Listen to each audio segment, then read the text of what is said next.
সকালবেলা পড়িয়ে এসে আমি বসে গেছি রান্না করতে। আজকে একটু নিরামিষ তরকারি করছি, কাঁচকলার তরকারি করব।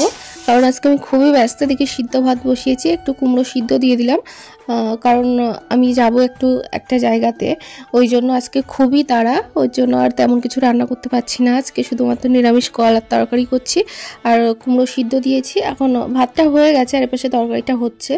ভাতটা নামিয়ে আমি তাড়াতাড়ি স্নান করতে চলে যাব। তরকারিটা এইভাবে বসানো থাক। মাকে বললাম যে তরকারিটা নামিয়ে নিতে, কারণ আমার খুব দেরি হয়ে যাচ্ছে আর বাইরের দিকে মেঘও করছে। ওই জন্য আমি যেখানে যাব বলছি সেখানে যদি যাওয়ার সময় বৃষ্টি নামে তাহলে খুবই অসুবিধা হয়ে যাবে।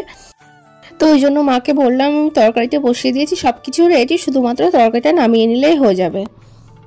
Hello everyone, good morning. কেমন আছো তোমরা সবাই? আশা করছি খুব ভালো আছো আর আমিও খুব ভালো আছি। তানর্বি লাইফস্টাইল চ্যানেলে তোমাদের সকলকে স্বাগত জানাই।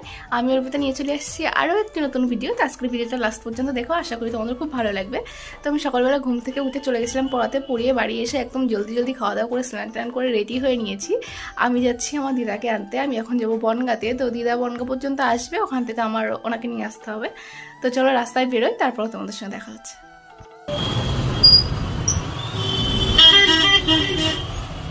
তো আমি বাড়ি থেকে বেরোনোর পর খুব বৃষ্টি নেমে গেছিলো। আমি ওর জন্য বাসে করে এসেছিলাম। তারপর বনগাঁর দিকে এসে দেখি এখানে আর বৃষ্টি হচ্ছে না। তো দিদা দেখি এসে দাঁড়িয়ে আছে। উনি আমার অনেক আগেই চলে এসছে, আমার একটু বৃষ্টির জন্য লেট হয়ে গেছে। তো আমি দিদাকে টোটোতে নিয়ে নিয়েছি। এখন টোটোতে করে আবার যাচ্ছি মতিগঞ্জের দিকে, ওখান থেকে আবার অটো ধরে বাড়িতে যাব। আসার সময় বাসে এসেছি, এখন আর বাসে যাব না, কারণ দিদাও বাসে চড়তে পারে না আর আমার আসার সময় বাসে উঠে খুবই অসুবিধা হয়ে গেছিলো।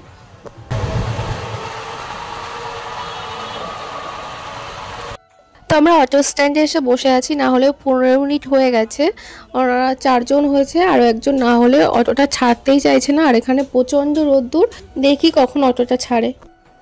তো আমি দিদাকে নিয়ে দুপুরবেলা বাড়িতে এসে বাড়িতে ঢোকার সঙ্গে সঙ্গে আবার বৃষ্টি নেমে গেছিলো, ওই জন্য আর ভিডিও করা হয়নি। তো আমরা খাওয়া দাওয়া করে সবাই একটু রেস্ট নিচ্ছিলাম।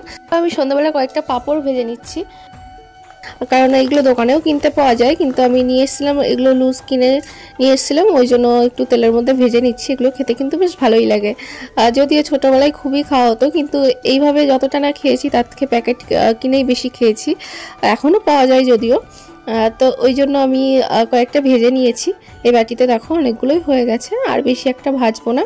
এগুলো নিয়ে এখন যাব ওই ঘরে, মা দিদা বাবা সবাই টিভি দেখছে, ওখানেই যাব। তো আমি আগে একটা খেয়ে নিচ্ছি, কারণ এটা খেতে কিন্তু বেশ ভালোই লাগে, ভাজতে ভাজতে খেতে আমার বেশ ভালো লাগে, ওই জন্য আগে একটা খেয়ে নিচ্ছি। আর এটা দেখে না আমার ছোটোবেলার স্মৃতি মনে পড়ে যায়, যে এইভাবে আঙুলের ভিতরে ঢুকিয়ে কিন্তু আগে আমরা এগুলো খেতাম। আর বলতাম আমার 4-5টা আঙুল হয়ে গেছে, এই জন্য কথাটাও মনে পড়ে গেল আর কি। সন্ধ্যাবেলা পাঁপড়গুলো ভেজে একটু চা খাওয়ার পর আমি আর দিদা গেছিলাম একটু ব্যাংকে। আমার একটু দরকার ছিল, ওই কারণে আমাদের পাড়ার একটা ব্যাংকে গেছিলাম। তো ওখানে গিয়ে কাজ মেটেনি, কারণ গিয়ে দেখলাম আজকে ব্যাংক বন্ধ আছে, ওই জন্য বাড়িতে চলে এলাম। এসে দিদাকে একটু বললাম, অনেক দিন মাথায় তেল দেওয়া হয় না, চুলগুলো তো সব ঝরে পড়েই যাচ্ছে। ওই জন্য দিদা বললো ঠিক আছে আমি তেল দিয়ে দিচ্ছি, ওই জন্য দিয়ে দিল। আর নিজে থেকে তো দিতে ইচ্ছাই করে না, এগুলো দিদা ঠাম্মা এদের কাছ থেকেই বেশি পাওয়া যায়। তো ওই জন্যই আদরটা পাওয়ার জন্য আরও বেশি করে তেলটা লাগিয়ে দিচ্ছিল। আর তারপর আমি চলে গেলাম রান্নাঘরে রান্না করতে, রাতের রান্নাটা এখন করে নিচ্ছি। তো চলো আজকের মতো ভিডিওটা এখানেই শেষ করছি, দেখা হবে নতুন কোনো একটা ভিডিওর সঙ্গে। ততক্ষণ তোমরা ভালো থেকো, সুস্থ থেকো।